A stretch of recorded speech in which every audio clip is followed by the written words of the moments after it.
Marcos क्या है? Marine commando force Marcos, जिसे अरब सागर में हाईजैक शिप को छुड़ाने भेजा गया। कितनी खतरनाक! नौसेना ने पूरे शिप को कब्जे से छुड़ाने के लिए अपनी इलीट मार्को टीम को भी उतारा। इस टीम को शिप में मौजूद हाईजैकर्स को मार गिराने के साथ सभी क्रू मेंबर्स की सुरक्षा सुनिश्चित करने की जिम्मेदारी दी गई थी। ऐसे में यह जानना अहम है कि मार्कोज कमांडो आखिर है कौन?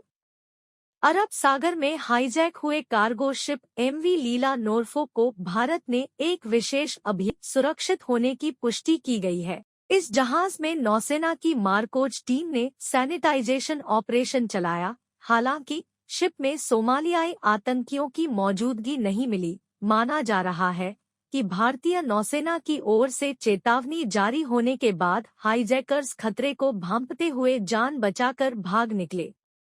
गौरतलब है कि ब्रिटेन के मैरीटाइम ट्रैफिक ऑर्गेनाइजेशन ने बताया था कि शिप पर पहले 5 से 6 हाईजैकर्स मौजूद हैं।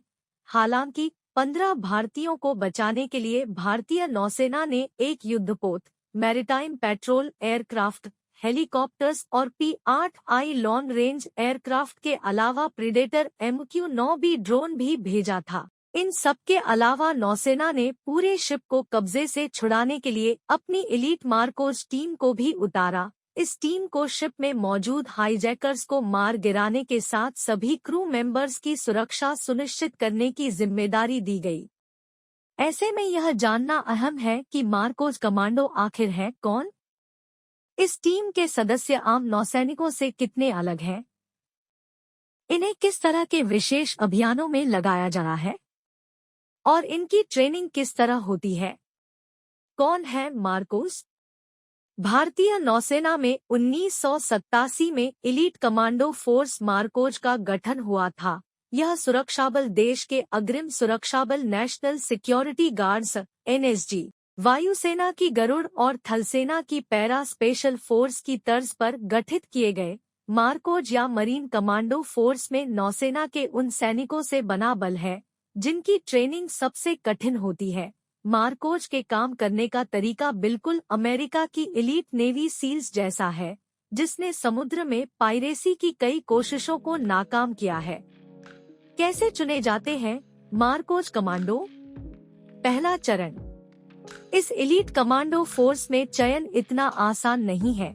इसमें भारतीय नौसेना में काम कर रहे उन युवाओं को लिया जाता है जो बेहद मुश्किल हालात में खुद को साबित कर चुके हों। बताया जाता है कि चयन के दौरान जवानों की पहचान के लिए जो टेस्ट होते हैं, 80% से ज्यादा उसी दौरान बाहर हो जाते हैं। दूसरा चरण। इसके बाद सेकंड राउंड में 10 हफ्तों का टेस्ट होता है, जिसे इनिशियल क्वालिफिकेशन ट्रेनिंग कहते हैं। इसमें ट्रेनी को रात जागने, बगैर खाए पिए कई दिनों तक अभियान में जुटे रहने लायक ताकत हासिल करने का प्रशिक्षण मिलता है। सैनिकों को लगातार कई दिनों तक महज 2-3 घंटों की नींद लेते हुए काम करना पड़ता है। पहली स्क्रीनिंग को पार करने वाले 20% लोगों में से अधिकतर इस इन टेस्ट में ही थक कर बाहर हो जाते हैं। मजेदार बात यह है कि जो बचते हैं उनकी आगे और खतरनाक ट्रेनिंग होती है। तीसरा चरण।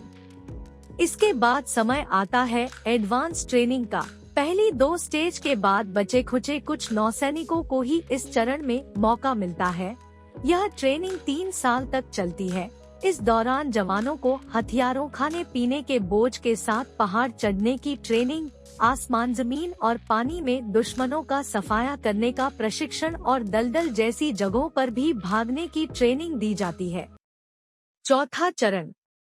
ट्रेनिंग के दौरान जवानों को अत्याधुनिक हथियारों को चलाना सिखाया जाता है। इतना ही नहीं, उन्हें तलवारबाजी और धनुषबाण जैसे पारंपरिक हथियारों का प्रशिक्षण भी दिया जाता है। मार्कोज के लिए कमांडो को विषम से विषम परिस्थिति में केंद्रित रहना सिखाया जाता है। इन जवानों को टॉर्चर झेलने से लेकर साथी नौसैनिकों की मौत के दौरान मिशन की कामयाबी सुनिश्चित करने के लिए मानसिक रूप से मजबूत बनाया जाता है। इस दौरान जवानों को जो सबसे कठिन प्रशिक्षण दिया जाता है उसका नाम है हालो और हाहो ट्रेनिंग। हालो कद के तहत कमांडो को करीब 11 किलोमीटर की ऊंचाई से कूदना होता है, वहीं हाहो में जवान 8 किलोमीटर की ऊंचाई से कूदते हैं।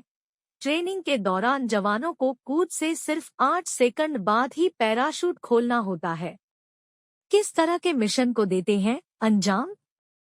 नौसेना की इस स्पेशल टुकड़ी का मकसद काउंटर टेररिज्म, किसी जगह का खास निरीक्षण, अनकन्वेंशनल वॉरफेयर जैसे केमिकल बायोलॉजिकल अटैक, बंधकों को छुड़ाना, जवानों को बचाना और इस तरह के खास ऑपरेशनों को पूरा करना है। समुद्र में डकैती, समुद्री घुसपैठ और हवाई जहाज की हाईजैकिंग तक के लिए मारकोच के जवान ट्रेन किए जाते हैं। इस फोर्स की सबसे खतरनाक बात होती है इनकी खुफिया पहचान, यानी नौसेना के आम ऑपरेशन के अलावा ये जवान गुपचुप तरीके से विशेष अभियानों का हिस्सा बनते हैं। मारकोच का नारा है द फियरलेस है। इस एलीट फोर्स के नाम ऑपरेशन कैक्टस, लीच, पवन और चक्रवात के खतरों से निपटने के कई उपलब्धियां हैं। ऑपरेशन कैक्टस के तहत मारकोज ने मालदीव में रातों रात तख्तापलट की कोशिशों को रोक दिया था। इस दौरान इस फोर्स ने आम लोगों के साथ बंधक बनाए गए लोगों को छुड़ाया था।